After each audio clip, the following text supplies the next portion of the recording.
I'm your host, Anita Miller, confidence and career coach for women of color. Let's get started.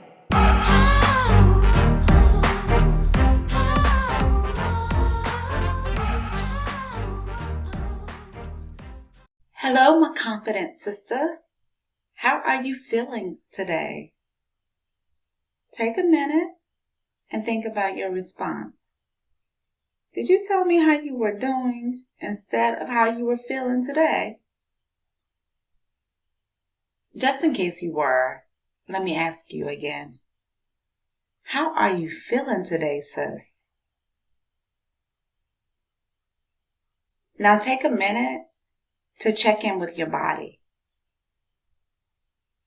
I know we can be tempted to ignore our feelings and emotions and even suppress them.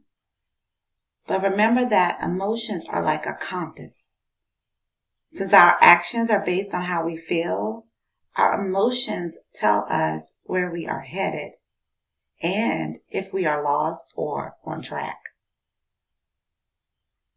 Avoiding them is like being out here wandering recklessly through the woods with no compass. Don't be afraid to check in with yourself. The worst thing that can happen is a feeling. Today, sis.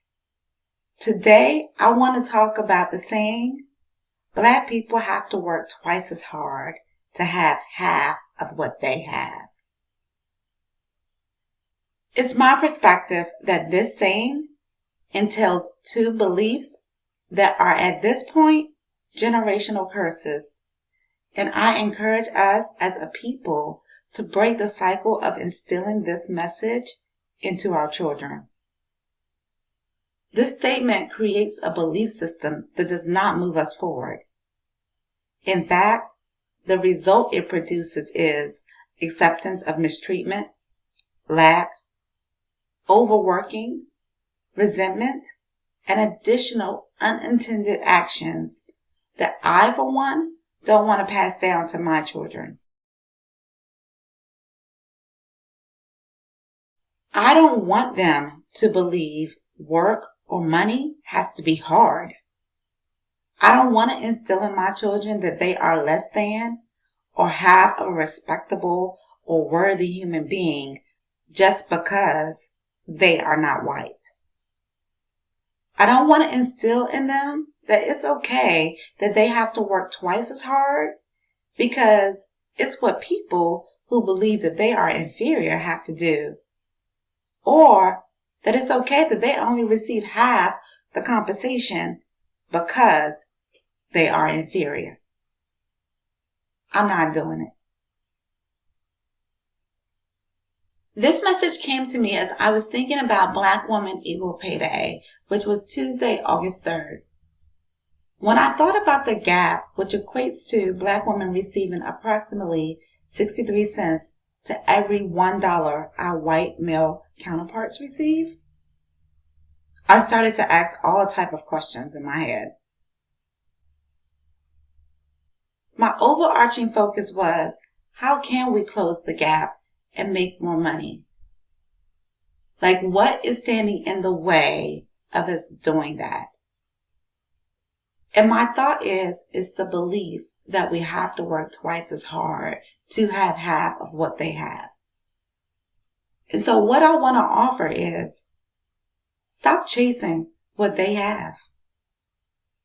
You are not leading if you are chasing. You are always going to be behind if the primary objective is to get what someone else has or to get something from somebody else.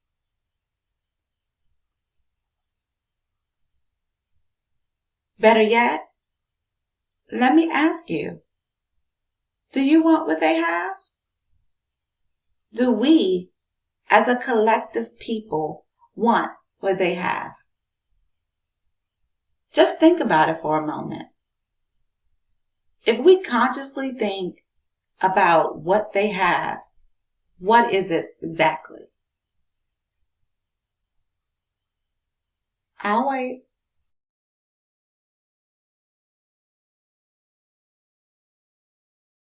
Is what you want the money that they have? It's a false narrative that Black people don't have money. Not having money and being programmed to misuse or misunderstand how to leverage money for our benefit, for our economic growth, for the welfare of our people are not the same thing. As long as Black people are creators, which is in our DNA, we will be able to produce value to the marketplace and therefore produce money or currency. So then, is what you want the title and position that they have? A title and forward progression will always come to those who lead. People are attracted to leaders, to people who are being their true selves because they aspire to be their true selves. People are attracted to those who let their light shine because people will always be pulled toward the light. When you are chasing a title or position and are tying it to who you are, it creates a false sense of self, or what we call an ego. If what you want is to build your self-worth and confidence on arrogance, because that's what egos create, then chasing what they have will do exactly that. Just know it's arrogance you've achieved and that you will constantly meet them and the things outside of you to maintain a false sense of self. True self-confidence comes from within you and not from a title that they gave you. Maybe those two aren't the things that you want that they have. Maybe it's that you want the approval, acceptance, or validation of who you are and what you are capable of from them. Sis, I say this with love. That's not their job. It's yours. Furthermore, the people that broke you, their objective is never to fix you. Their objective is to leave you in pieces so that you will conform, accept, obey, and be grateful for what is offered. It is never for you to get what they have.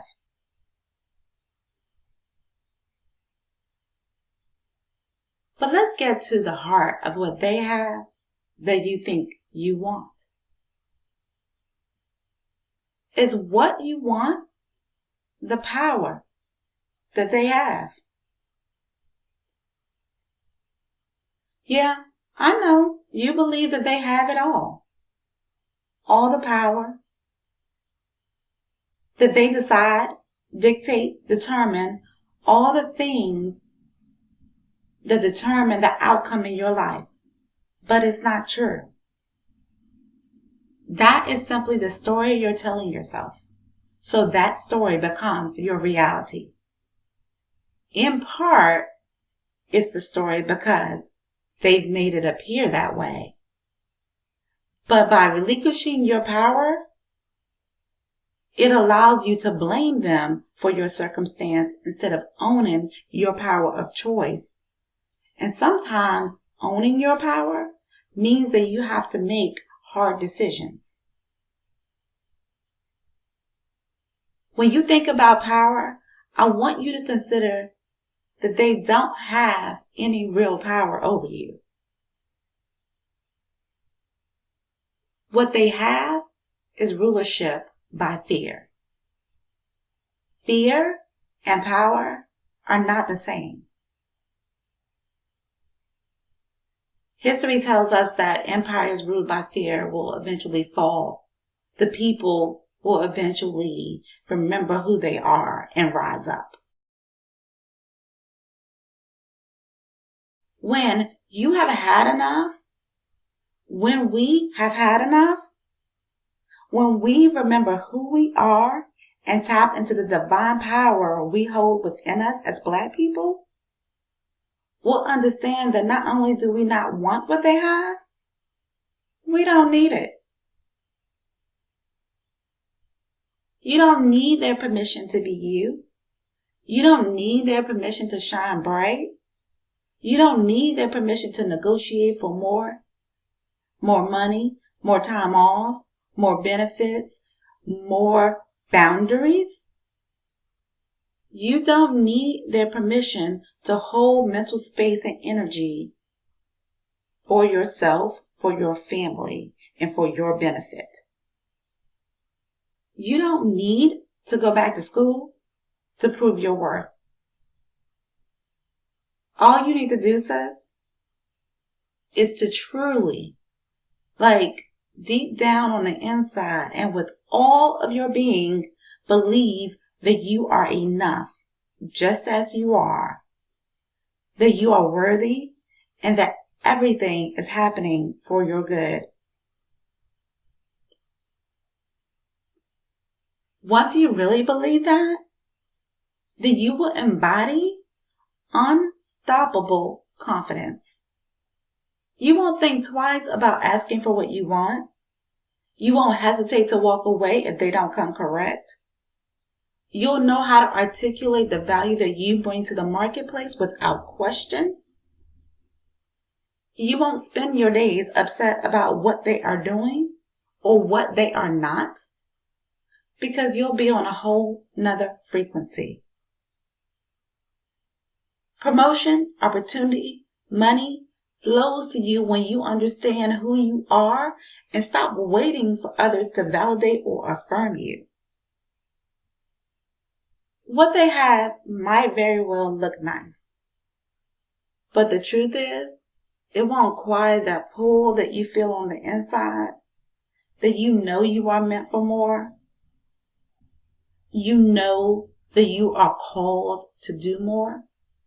You know that you are called to be more and to do more in this world, but the fear that you mistake for power is holding you back. What they have, it won't quiet the noise in your mind that's telling you that you are not good enough. It's only when you believe that you're good enough, that you are always good enough, and that no amount of whatever someone said to you changes that fact. Coaching and mentoring Black women on how to have unstoppable confidence is what we do in the Confident Career Collective.